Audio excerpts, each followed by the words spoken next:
right behind you, there's another plant I want to talk about. It's called common mallow.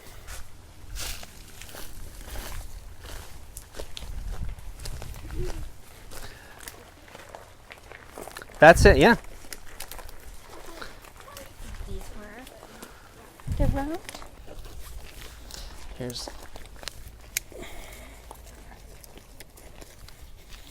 We'll sacrifice this root for the group.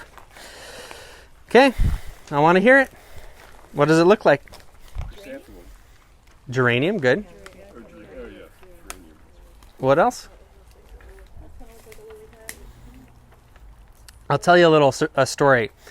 So I went to, here in Tacoma actually we're really lucky because 2 really good foragers live within driving range. One of my teachers, her name is Karen Sherwood. She lives in Issaquah, and every Memorial Day holiday, she hosts a 3-day retreat outside of Yakima where all you do all day long is you harvest plants and then you make food, and you harvest plants and you make food. Really good thing to look up. Her company is called Earth Walks Northwest. And then another guy does the same thing out of Portland. His name is John Kalis. He's another awesome dude. So when I went to my first workshop with Karen, she said, Sergei, here's a big bowl. Go get a bunch of clovers. Put it in your salad.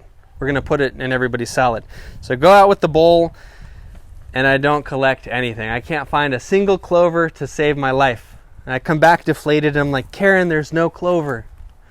She says, take this bowl, go back to the field, squat, crawl if you have to, but bring it back full of clovers. So I go back to the exact same field where I was. It was kind of on a farm property, and I squat and I start looking closely. It was an entire field of clover. I just wasn't looking close enough. So there I learned the importance of describing a plant. And when I say, what does it look like? I'm not looking for anything specific.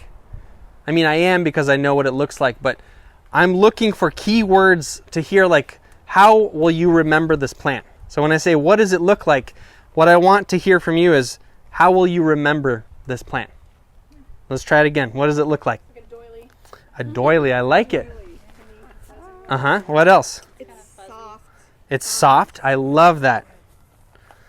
Kind of a rough stem though. Very good. So look at all these things. It looks like a geranium and a doily. It's got a soft, fuzzy flower and a rough stem. Great characteristics.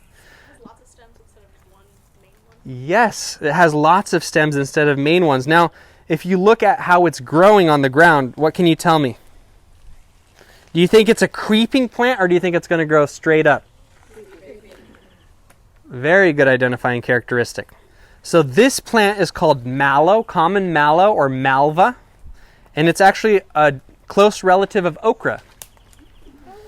So when you see this plant, this is one of the best eats that you can forage, and it's a very common weed. It likes dry soils, so you'll generally find it growing in the sun. Every part is edible, though the flowers, or the leaves, are the most delicious. And if you were to eat them, they taste just like okra. They have like a gelatinous quality to them. So what can you do with that? You could put it in a gumbo. You can make an okra gumbo. Great in soups.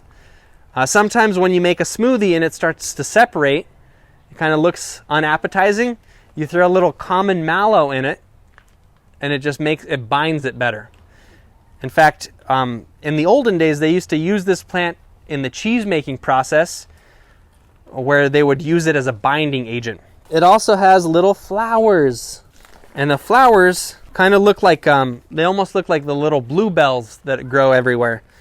And these flowers are delicious in salads. If you ever go to a potluck and you bring a salad and sprinkle a handful on top of that, people will go bananas. And this grows in your backyard.